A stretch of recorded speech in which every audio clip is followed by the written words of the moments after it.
দমদম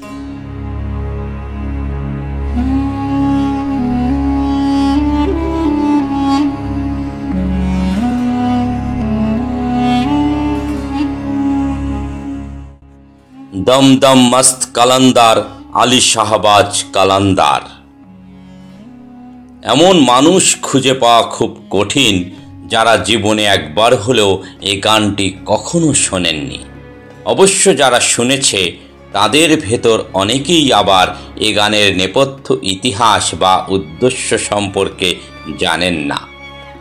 তাই আজ আমরা আপনাদেরকে যে মহান আউলিয়ার উদ্দেশ্যে এ গানটি রচিত হয়েছিল তার সম্পর্কে কিছু তথ্য দেওয়ার চেষ্টা করব।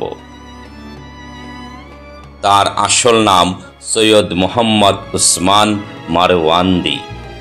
পারস্যে তিনি সৈয়দ শাহ হুসাইন নামেও পরিচিত। তবে এশিয়া মহাদেশে তিনি সবচেয়ে প্রসিদ্ধ হযরত লাল শাহবাজ কালান্দার। তার পবিত্র মাজার শরীফ অবস্থিত পাকিস্তানের শেহওয়ান শরীফে, যা পূর্বে সিন্ধ অঞ্চল নামে প্রসিদ্ধ ছিল। তার পবিত্র নামের প্রতিটি অংশ নিয়েই রয়েছে গভীর এবং বিশদ ব্যাখ্যা ও ইতিহাস, যেমন শাহ হুসাইন, মারওয়ান্দি, কালান্দার ইত্যাদি। তবে আজ আমরা অন্যান্য অংশে না গিয়ে শুধুমাত্র তার নামের লাল, শাহবাজ এবং আলী শাহবাজ এই তিনটি অংশ নিয়ে আলোচনা করব। ধারণা করা হয় তিনি সবসময় লাল রঙের কাপড় পরিধান করতেন বলে তার নামের সাথে লাল উপাধিটি যুক্ত হয়। তবে সুফি সাধনায় লাল রং জালাল বা আধ্যাত্মিক তেজস্বিকতারও প্রতীক বলে ধরা হয়।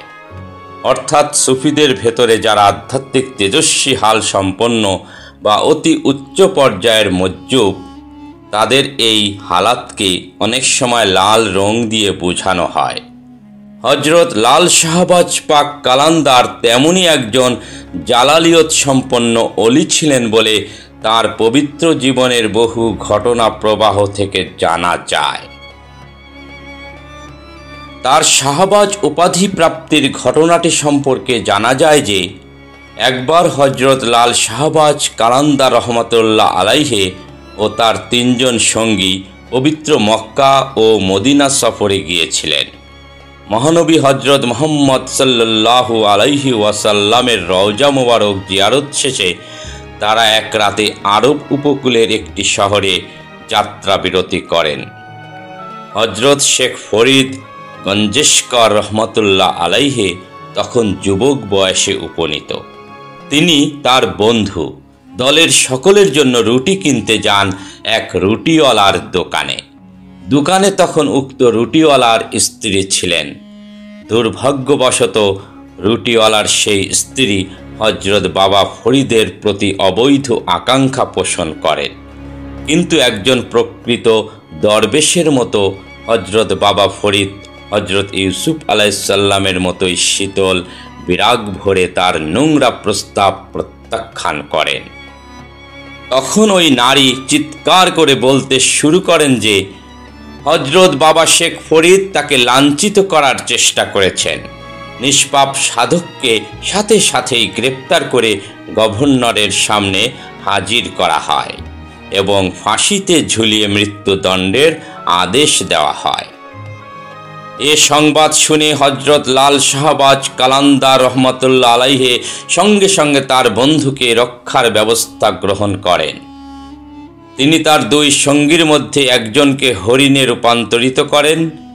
কিছু ইতিহাসে আবার বলা হয় একজনকে হরিণ, অন্যজনকে সিংহে রূপান্তর করেন।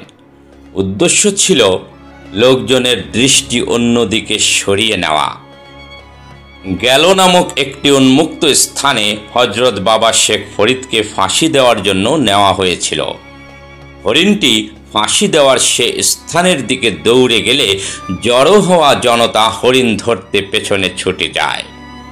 এরপর তিনি তার অপর সঙ্গীকে সিংহে রূপ দেন এবং সেই সিংহ গর্জন করতে করতে ফাঁসির দড়ি হাতে থাকা জল্লাদদের দিকে ধেয়ে গেলে তারা ভয় পেয়ে পালাতে শুরু করেন। অবশেষে হযরত কালান্দার নিজেই একটি শাহবাজ অর্থাৎ পেরিগ্রিন বাজ পাখিতে রূপান্তরিত হন এবং উপর থেকে ঝাঁপিয়ে পড়ে হযরত বাবা শেখ ফরিদ উদ্দিন গঞ্জেশকর রহমতুল্লাহ আলাইহিকে ধরে নিরাপদ স্থানে উড়িয়ে নিয়ে যান। এই অলৌকিক ঘটনার মাধ্যমেই উক্ত দিন হতে তিনি শাহবাজ উপাধি লাভ করেন বলে শোনা যায়, যা সিন্ধি ভাষায় পেরিগ্রিন বাজ পাখিকে বোঝায়। হযরত শাহবাজ পাক কালান্দারকে আলী শাহবাজ নামেও ডাকা হয়ে থাকে। হযরত আলী কারামাল্লাহুর প্রতি আধ্যাত্মিক প্রেমের কারণেই মূলত তাকে এই নাম প্রদান করা হয়। যেমন তিনি তার লেখনীতে উল্লেখ করেছেন, হায় দারিয়াম কালান্দারাম মাস্তাম বান্দা এ মুর্তাজা আলী হস্তাম পেশওয়ায়ে তামাম রিন্ধানাম কেহ শাগ এ কু এ শের এ ইয়াজ দানাম। অর্থাৎ আমি হায়দার কালান্দার এবং মহাভাবাবিষ্ট, আমি হযরত আলী মুর্তাজার গোলাম, আমি তামাম সাধককুলের নেতা, কেননা আমি শেরে খোদার রাস্তার কুকুর। ধন্যবাদ।